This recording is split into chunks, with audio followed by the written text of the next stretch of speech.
আলাপে কিভাবে টাকা রিচার্জ করবেন আমি আপনাদেরকে এখন দেখিয়ে দিব। বন্ধুরা সর্বপ্রথম আপনি আলাপ অ্যাপ ওপেন করবেন। বন্ধুরা আলাপ অ্যাপটি ওপেন করার পর আপনারা ক্লিক করবেন এই জায়গার মধ্যে। এখানে ক্লিক করার পর বন্ধুরা আপনারা দেখতে পারবেন এখানে রিচার্জ এর মধ্যে ক্লিক করবেন। এর মধ্যে ক্লিক করলে বন্ধুরা আপনারা ডেবিট কার্ড, ক্রেডিট কার্ড, বিকাশ, নগদ এগুলো দেখতে পারবেন। আমি যেহেতু বিকাশ থেকে রিচার্জ করব তাই আমি বিকাশের উপর ক্লিক করলাম।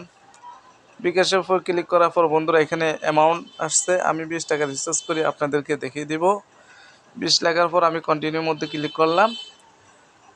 কন্টিনিউর মধ্যে ক্লিক করার পর বন্ধুরা আমার আগে থেকে বিকাশ নাম্বারটি সেভ করা আছে, আমি এখন পেমেন্টের মধ্যে ক্লিক করলাম।